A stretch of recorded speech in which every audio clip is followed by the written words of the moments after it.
अक्सर पेशेंट के माइंड में आता है कि मेरा तो सीरम बाइकार्बोनेट ओके है, तो मैं मेडिसिन क्यों लूं? बीमारी है और बीमारी को जितना डीपली आप अंडरस्टैंड करोगे ना, उतना अच्छा उस पर आप अटैक कर पाते हो। जिन पेशेंट्स के अंदर हमें चाय की बैड हैबिट देखने को मिलती है, हैबिट नहीं बोलूंगा, बैड हैबिट बोलूंगा, उनके अंदर भी मेटाबॉलिक एसिडोसिस हमें ज्यादा देखने को मिलता है। जितने भी खट्टे फ्रूट है ना, वो सारे के सारे फ्रूट्स एक किडनी फेलियर पेशेंट को बंद कर देनी चाहिए, क्योंकि उससे बहुत नुकसान होता है किडनी को।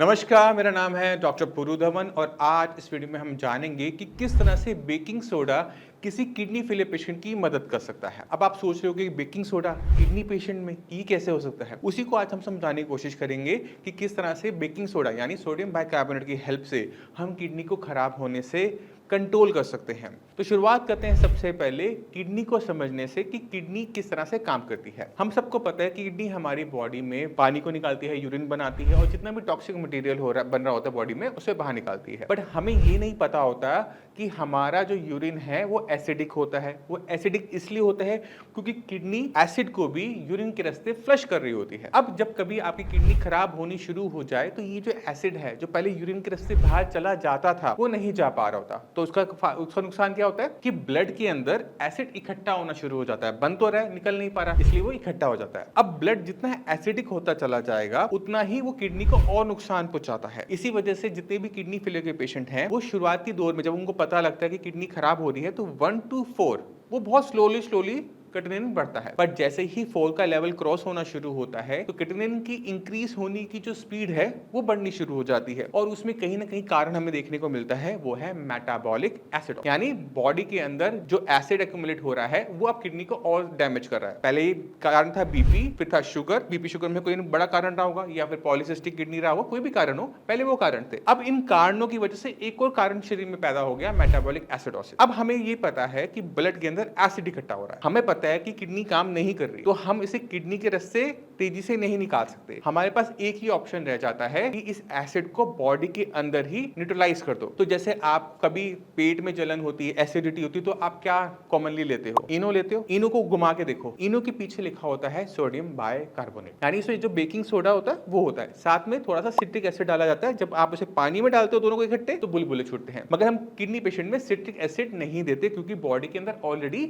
एसिड एक्यूमुलेट हो रहा है। उसमें हम क्या करते हैं, हम सिर्फ एक चीज देते हैं, वो है सोडियम बाइकार्बोनेट, बेकिंग सोडा। तो ये जो बेकिंग सोडा जब बॉडी में जाता है, तो ब्लड के अंदर जो एसिड है उसको न्यूट्रलाइज वहीं पे कर देता है, जिससे किडनी पे इंपैक्ट कम से कम जाता है। बॉडी के अंदर मेटाबॉलिक एसिडोसिस स्टार्ट नहीं हो पाता, क्योंकि सोडियम बाइकार्बोनेट जो है वो बहुत सेफ होता है। उससे ब्रेड बनती है, ढोकला बनता है, खाने पीने की चीजों में इसको डालते हैं, इसलिए वो कंपैरेटिवली सबसे सेफेस्ट मेडिसिन में से काउंट हो सकता है। अब इसका कोई हमारे पे बुरा इंपैक्ट नहीं पड़ रहा, बट ये हमारी किडनी की कंडीशन को खराब होने से रोके बैठा हुआ है। इसी वजह से जितने भी किडनी फेलियर के पेशेंट होते हैं, वो किसी न किसी फॉर्म में बेकिंग सोडा की टैबलेट ले रहे होते हैं। कुछ को पता होता है, कुछ को नहीं पता होता। तो आपके पास जो मेडिसिन हैं उनको आप निकाल सकते हो। उनके पत्ते के पीछे आप देखोगे कि उनका एक नाम लिखा होता है, उनका सोल्ट का नाम लिखा होता है, और उसमें आप ढूंढो सोडियम बाइकार्बोनेट, आपको मिल जाए। और वो अक्सर नोडोसिस, सबोसिस, सोडा मिंट, इस नामों से आपको इजीली प्रिस्क्रिप्शन में भी देखने को मिल जाएगी। और इसका पर्पस क्या है, आपके मेटाबॉलिक एसिडोसिस को बॉडी में ना होने देना। अब सवाल ये उठता है कि क्या ऐसा कोई टेस्ट है कि हम इसे जांच पाए कि बॉडी में हो रहा है नहीं हो रहा है, क्योंकि इससे हमें हेल्प मिलेगी मेडिसिन को सेट करने में, इससे हेल्प मिलेगी हमें अपनी बढ़ते हुए क्रिएटिनिन को समझने में कि वो क्यों बढ़ा। तो उसका एक टेस्ट होता है। अक्सर जब हम केएफटी करवाते हैं, तो बड़ी लैब जो होती हैं और खासकर जो हॉस्पिटल्स होते हैं, वो उसी केएफटी की रिपोर्ट के अंदर एक नीचे सेक्शन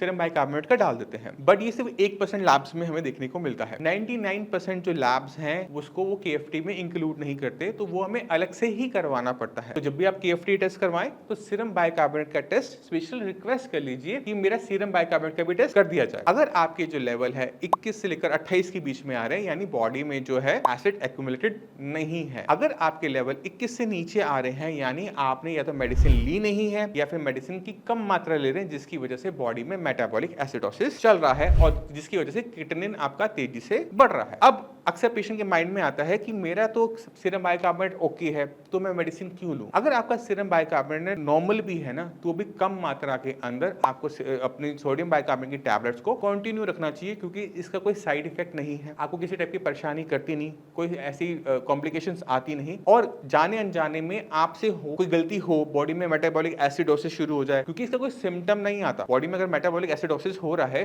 तो कोई सिम्टम जनरेट नहीं होता। इसी वजह से प्रिकॉशनरी बेसिस पर हर किडनी फेलियर पेशेंट को कम या ज्यादा मात्रा में सोडियम बाइकार्बोनेट की टैबलेट्स को अपनी प्रिस्क्रिप्शन में, अपनी मेडिसिन में ऐड रखना चाहिए, मेटाबॉलिक एसिडोसिस को कंट्रोल अच्छे तरीके से कर पाए। अब कुछ चीजें ऐसी होती हैं खाने पीने के अंदर, अगर हम उनसे चूक जाए या फिर हम सोचे हम तो ठीक चल रहे हैं, बॉडी में कोई सिम्टम नहीं आ रहा, हम खा लेते हैं, क्या फर्क पड़ता है, एक पीसी तो है, तो उससे मेटाबॉलिक एसिडोसिस बहुत स्पीड से बढ़ जाता है। बॉडी में नहीं था तो भी आ जाता है। तो मैं आपको सबसे आसान जो अपनी हम प्रैक्टिस में देखते हैं और सबसे ज्यादा केसेस हमें देखने को मिलते हैं, उन पे हम बात करते हैं। और उनमें आता है सबसे ऊपर मैंगो। सीजन जा चुका है, मैंगो गर्मियों में आता है, सीजन चला गया है, बट अगर आप नोटिस करोगे कि अगर किसी पेशेंट ने एक आम भी खा लिया ना पूरे सीजन में, तो जो उसका केटोनिन लेवल जो स्टेबल चल रहा था या डाउन की तरफ जा रहा था, वो ऊपर की तरफ चलना शुरू कर देता है। और जब हम टेस्ट करवाते हैं सीरम बाइकार्बोनेट का, तो झट से देख के पता लग जाता है कि यहाँ पर दिक्कत किसी फ्रूट से हुई है, क्योंकि लेवल पहले तो नॉर्मल था, फिर सडनली वो ड्रॉप हो गया। तो इतना जो बड़ा ड्रॉप आता है वो अक्सर हमें मैंगोस की वजह से देखने को मिलता है। मैंगो के साथ ऑरेंजेस हो गए, ग्रेप्स हो गए, कीनू हो गए, माल्टा हो गए, जितने भी खट्टे फ्रूट है ना, वो सारे के सारे फ्रूट्स एक किडनी फेलियर पेशेंट को बंद कर देनी चाहिए, क्योंकि उससे बहुत नुकसान होता है किडनी को। क्यों होता है वो मैं आपको समझा चुका हूँ। इसके साथ साथ हम एक और चीज देखते हैं, जिन पेशेंट का पेट साफ नहीं होता उनके अंदर भी मेटाबॉलिक एसिडोसिस की दिक्कत देखने को मिलती है। तो अगर आप किडनी फेलियर का पेशेंट है तो मेक श्योर करें कि आपका जो बाउल है मूवमेंट है, आपका जो पेट साफ है, वो डेली बेसिस पे होता रहे, आपको कॉन्स्टिपेशन की दिक्कत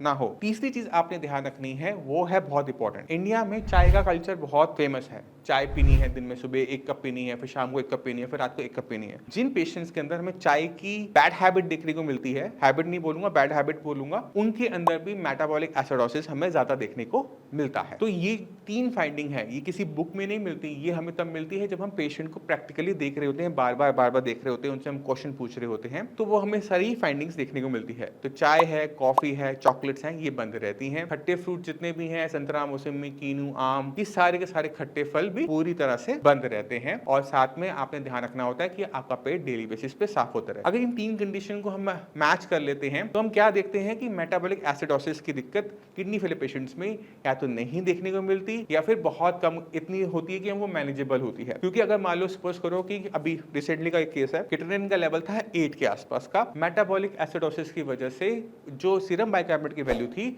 वो बिलो 10 थी। अब ऐसे केसेस में मुझे पता है कि लेवल हो रहा है डायलिसिस वाला और बाइकार्बोनेट है आपका बहुत नीचे। अगर हम मेडिसिन से उसे पूरा करना चाहेंगे तो पूरा करते करते महीना बीत जाएगा और महीने भर के अंदर जो किडनी को डैमेज आएगा उससे पेशेंट की कंडीशन बहुत ज्यादा खराब हो जाएगी। तो ऐसे केसेस में कभी कभी हमें बहुत अजीब सी कॉल लेनी पड़ती है, या आप कह सकते हो कि ऐसी कॉल लेनी पड़ती है जहां पे पेशेंट हमारे साथ मैच नहीं करता। हम जब पेशेंट को बोलते हैं कि सीरम बाइकार्बोनेट को पूरा करने के लिए आपको डायलिसिस करवाना पड़ेगा, तो पेशेंट कहता है डायलिसिस से बचने के लिए तो आपके पास आए हैं, आप कह रहे हो डायलिसिस करवा लो। तो ये दिक्कत हमें देखने को मिलती है। तो अच्छा ये होता है कि आप कोई भी ट्रीटमेंट लो, होम्योपैथिक लो, आयुर्वेदिक लो, एलोपैथिक लो, सब कुछ मिला के लो, बट अपने सीरम बाइकार्बोनेट की वैल्यूज पर नजर जरूर रखो। अगर आपको लगता है कि वो नॉर्मल लिमिट से नीचे की तरफ जा रहे हैं तो वो एक्शनेबल है। आप अपने डॉक्टर से भी पूछ सकते हो कि इसमें हमें क्या करना है, क्या नहीं करना है। क्योंकि देखो बीमारी है, अगर बीमारी को जितना डीपली आप अंडरस्टैंड करोगे ना, उतना अच्छा उस पर आप अटैक कर पाते हो, उतना अच्छा अपना डिफेंस कर पाते हो। तो बहुत जरूरी होता है अपनी जो बीमारी शरीर में लगी हुई है या फैमिली में किसी को लगी हुई है उसको अंडरस्टैंड करना, क्योंकि उतनी ही ज्यादा आप उसकी हेल्प कर पा रहे हो। तो ये बहुत इंपॉर्टेंट होता है।